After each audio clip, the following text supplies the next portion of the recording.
కేంద్ర హోంశాఖ మంత్రి అమిత్ షా ఐకాన్ స్టార్ అల్లు అర్జున్కి కాల్ చేశారని, అలాగే అల్లు అర్జున్ మామయ్య స్నేహారెడ్డి తండ్రి ఇప్పుడు భారతీయ జనతా పార్టీలోకి చేరబోతున్నారు అనేటువంటి వార్త సోషల్ మీడియాలో చక్కర్లు కొడుతున్న నేపథ్యంలో అసలు ఈ వార్తలో వాస్తవం ఉందా లేదా అనేది మనం విశ్లేషణ చేసుకునేటువంటి ప్రయత్నం చేద్దాం. ప్రస్తుతం మనతో పాటున్నారు ప్రముఖ సినీ క్రిటిక్ దాసరి విజ్ఞాన్ గారితో మాట్లాడదాం. విజ్ఞాన్ గారు నమస్తే అండి. నమస్తే. ఐకాన్ స్టార్ అల్లు అర్జున్కి కేంద్ర హోంశాఖ మంత్రి అమిత్ షా ఫోన్ చేసి మాట్లాడారని, దాని తరువాతే ఇప్పుడు అల్లు అర్జున్ మామయ్య అలాగే స్నేహారెడ్డి తండ్రి చంద్రశేఖర్ రెడ్డి గారు భారతీయ జనతా పార్టీలోకి వెళ్ళబోతున్నారనేటువంటి వార్త సోషల్ మీడియాలో చక్కర్లు కొడుతూ ఉంది. ఈ వార్తలో వాస్తవం ఉందా? 1 సెకండ్, వాస్తవం ఉందో లేదో పక్కన పెడితే ఇలా జరిగితే బాగుండని నాకు కూడా అనిపించింది. నా అభిప్రాయం చెప్తున్నా పర్సనల్గా. వై? బికాజ్ సినిమాల్లోకి వస్తారు, హీరోలుగా ఎదుగుతారు, కొంచెం పాపులారిటీ సంపాదించుకుంటారు, విపరీతమైన ఫ్యాన్ బేస్ని పెంచుకుంటారు. అలా కొంతమంది ఇష్టంగా రాజకీయాల్లోకి కూడా వస్తారు. చాలామందిని చూసాము ఇలాగా. కానీ ఎవ్వరి హెల్ప్ లేకుండా తన శక్తితో, అసలు కింది నుంచి తన శక్తితో, తన టాలెంట్తో, తన డ్యాన్స్తోనో, తన ఈ యాక్టింగ్తోనో, వాట్ ఎవర్ పైకి వచ్చి ఈరోజు దేశవ్యాప్తంగా అంతమందిని సంపాదించుకున్నాడు అంటే it's really great. Like you know, అప్పుడెప్పుడో కమల్ హాసన్, ఇప్పటికీ కమల్ హాసన్ గారి స్టార్డమ్ చూస్తున్నాం, అమితాబ్ బచ్చన్ గారి స్టార్డమ్ తెలుసు, రజనీకాంత్ గారి స్టార్డమ్ తెలుసు. అలా ఆ రేంజ్ మించి జనాలు ఇప్పుడు మళ్ళీ బండిలో చూస్తున్నాం. ఎవ్వరి సహాయం లేకుండా జస్ట్ ఒక యాక్టరు కొన్ని సినిమాలే పట్టుమని ఎన్ని సినిమాలు తీశాడు మహా అంటే, అసలు 2 డజన్ల సినిమాలు కూడా పూర్తిగా తీలా. అలాంటి చిన్న హీరో ఇంత పాపులారిటీ. ఇప్పుడు ఏంటంటే తెలుగులో అంటే సరే వాళ్ళ పేరో వీళ్ళ పేరో చెప్పుకున్నారులే అని చాలామంది అంటారు. మరి ఇక్కడ ఎవరు కేరళలో ఎవరి పేరు చెప్పుకున్నారు? లేదు. కింద నుంచి అసలు అల్లు అర్జున్ అంటే ఇంకా మల్లు అర్జునే. అండ్ మొన్న బీహార్ పాట్నా చూస్తే అసలు అదేంటో నాకు పుష్పాలో నిజంగా ఇక్కడ అది పెట్టి ఇట్లా అన్నాడు. వాళ్ళందరూ ఎంత హ్యాపీ ఫీల్ అయి ఉంటారు. అక్కడ వాళ్ళు ఎక్కువ నమ్ముతారు కదా. అంతెందుకు ఫస్ట్ దాక్షాయిని కూడా నమిలేది. అందుకే దాక్షాయిని అందరికి నచ్చింది, వాళ్ళందరికీ చాలా బాగా చూశారు. అండ్ అల్లు అర్జున్ కూడా వాళ్ళని సాటిస్ఫై చేశాడు. హీరోయిజంలో ఇది పెట్టుకోవడం గ్రేట్. అసలు మనము అప్పుడప్పుడు విలన్లకు ఇస్తారు కదా ఇవన్నీ, లేకపోతే అప్పట్లో తెలంగాణ శకుంతల ఇట్లాంటి వాళ్ళకి ఇస్తారు. కిల్లినప్పుడు అని చెప్పి డైలాగులు చెప్పాడు. అసలు హీరో అట్లా చేయడం గ్రేట్ అసలు. అండ్ వాళ్ళందరినీ నచ్చింది. అట్లాంటి రోల్స్ వేసుకొని ఈరోజు ఈ స్థాయికి వచ్చాడు. పుష్ప 1, పుష్ప 2 పక్కన పెట్టేస్తే అసలు ఆ జనాలు ఇప్పటి వరకు చరిత్రలో, ఇండియన్ హిస్టరీలో నాకు తెలిసి ఏమో అప్పట్లో ఇందిరాగాంధీ, రాజీవ్ గాంధీ టైంలో ఎంతమంది వచ్చారో నాకైతే తెలియదు. అప్పుడు నేను లేను కాబట్టి. మన కళ్ళతో మనం చూసినప్పుడు మనకి విన్నది కూడా ఏ రాజకీయ మీటింగ్ కానీ, ఏ ఆధ్యాత్మిక మీటింగ్కే కానీ, లేకపోతే ఏ సినిమా మీటింగ్కే కానీ అంతమంది జనాలు పోగవల లేదు. మన ఉచిత చేప పంపిణీ ఇట్లాంటివి ఇచ్చినా కూడా ఎప్పుడు అంతమందిని చూడలేదు. So it's a biggest record. ఒక మనిషిని చూడడానికి వచ్చారు వాళ్ళంతా. అక్కడ కూడా ఒక మనిషి హీరోయిన్తోనే వచ్చాడు, వాళ్ళందరూ రాలా, టీం అంతా.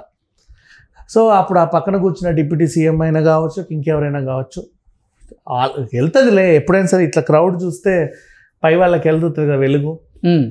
అరే ఈ అబ్బాయి ఎవరో మళ్ళీ ఉన్నాడు, ఇతనికి మంచి ఫ్యాన్ ఫాలోయింగ్ ఉంది. పైగా అతన్ని పట్టుకుంటే అతనున్న స్టేట్లోనే కాదు, ఇండియా మొత్తంలో జనాలు ఉన్నారు ఆయనకు ఫ్యాన్స్.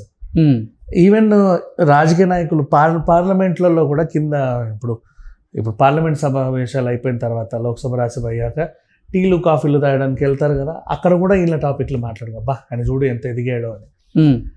సో ఇప్పుడు ఈయన మీద ఒక చిన్న కేసే ఇంత సంచలనం అయిందంటే ఇతను సంచలనం కాబట్టి ఆ కేసు అంత సంచలనం అయింది. సో ఇతను సంచలనం. ఓకే, ఆ టైప్ ఆఫ్ పర్సన్ని మన పార్టీలో ఆహ్వానించుకోవాలని అందరికీ ఉంటుంది, ఏ పార్టీకైనా ఉంటుంది. సో అమిత్ షా గారు ఫోన్ చేసిన ఆశ్చర్యం లేదు. పైగా అంటే ఒకవేళ నిజంగా అమిత్ షా గారు కనుక అల్లు అర్జున్కి ఫోన్ చేసి ఉంటే ఏ విషయం మీద ఫోన్ చేసి ఉండొచ్చు, ఎందుకు ఫోన్ చేసి ఉండొచ్చు? బేసికల్లీ అమిత్ షా గారు అప్పుడప్పుడు ఫోన్లు చేయడం, హీరోలకు ఫోన్లు చేయడం మనం చూసాం. వాళ్ళ సినిమాలు చూసినప్పుడు వాళ్ళ ప్రతిభ నటన ఏదైనా చాలా బాగా అనిపిస్తే నచ్చితే ఆయన ఫోన్ చేసి ప్రశంసించిన అంటే అల్లు అర్జున్ అరెస్ట్ అయినటువంటి నేపథ్యంలో అల్లు అర్జున్కి మద్దతు తెలిపేందుకే ఇప్పుడు అమిత్ షా గారు ఫోన్ చేసి ఉండొచ్చా? ఎందుకంటే భారతీయ జనతా పార్టీకి చెందినటువంటి ఎంతోమంది నేతలు అల్లు అర్జున్కి మద్దతు తెలుపుతున్నటువంటి నేపథ్యంలో, అల్లు అర్జున్ అరెస్ట్ని ఖండిస్తున్నటువంటి నేపథ్యంలోనే ఇప్పుడు అమిత్ షా గారు కూడా అల్లు అర్జున్కి కాల్ చేశారు అనేటువంటి వార్తలు వస్తున్నాయి. ఈ నేపథ్యంలో ఏంటి అసలు అల్లు అర్జున్ అరెస్టును ఖండిస్తూ అల్లు అర్జున్కి మద్దతు తెలిపేందుకే అమిత్ షా గారు ఫోన్ చేసి ఉండొచ్చా, లేదంటే ఇతరత్ర కారణాలు ఉన్నాయని మనం భావించవచ్చా? ఇప్పుడు ఎట్లయితే సినిమా చూసున్నా కూడా చాలాసార్లు ఫోన్లు చేస్తారు చాలా మంది హీరోలకి, బాగున్నాయా, బాగా నటించామని. సో పుష్ప అనే సినిమా అంత బాగుంది కాబట్టి నేషనల్ లెవెల్ అవార్డు తెచ్చుకున్నటువంటి సినిమా మన 69th. ఇప్పుడు మళ్ళీ 71st 72 అవార్డు కూడా అల్లు అర్జున్ బ్లైండ్ గా ఫిక్స్ అయిపో. చరిత్రలో 2 ఫిల్మ్ఫేర్ అవార్డులు ఒకే సినిమాకి అందుకున్న హీరోగా అల్లు అర్జున్ మిగిలిపోతాడు. ఎలా చెప్తారు అలా? అది ఇప్పుడు నటన ఈ ఇయర్లో మనం తీసుకుంటే ఇప్పుడు 360 degreesలో ఎంతమంది కంపేర్ చేసినా అతనే ఉన్నాడు టాప్. నటన పరంగా ఇప్పుడు ఉగ్రగంగమ్మ రూపం తీసుకున్న, క్లైమాక్స్ ఫైట్ తీసుకున్న, రొమాన్స్ వైజ్ తీసుకున్న, అమాయకత్వం తీసుకున్న, డాన్స్, యాక్టింగ్ అన్ని మిగతా ఏ సినిమా లేదు ఈ ఇయర్ 2024లో. సో బ్లైండ్ గా ఆయనకేం చెప్పేసుకోవచ్చు. ఇట్లా ఆ నటనను చూసి ప్రశంసించడానికి ఫోన్ చేయొచ్చు. ఇప్పటికే అల్లు అర్జున్కి వచ్చినటువంటి జాతీయ అవార్డుని వెనక్కి తీసుకోవాలి, రద్దు చేయాలి అంటూ కొంతమంది డిమాండ్ చేస్తూ ఉన్నారు. ఎవరు ఎన్ని వాగినా అర్థమైందా? బికాస్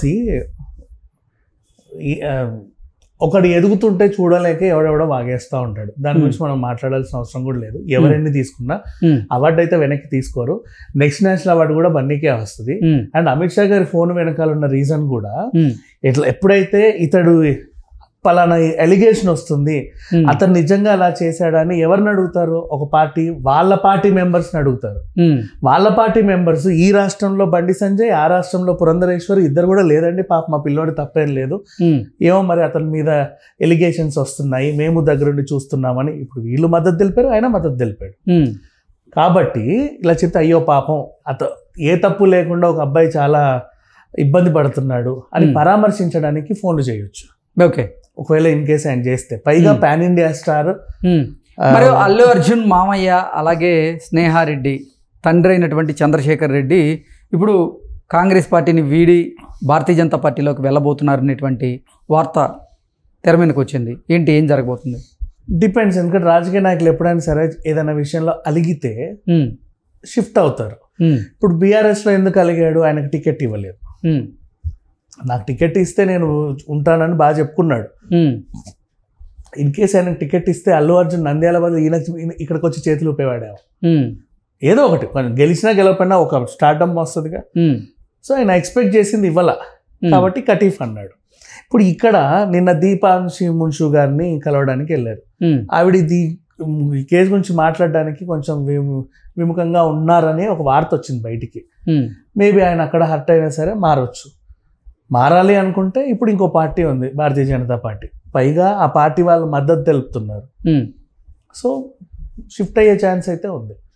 అండ్ ఇన్ కేస్ ఆయన షిఫ్ట్ అయితే నెక్స్ట్ టైం ఈయన నిలబడితే బన్నీ చేతులు ఊపడానికి వచ్చే అవకాశం ఉంది. ఆయన్ని గెలిపించవచ్చు. నెక్స్ట్ టైం ఒకవేళ రాజకీయాల్లోకి వస్తే ఈయన కూడా ఏదైనా క్రియాశీలక పాత్ర పోషించే అంశం కూడా ఉంది. ఓకే అండి, థ్యాంక్ యూ.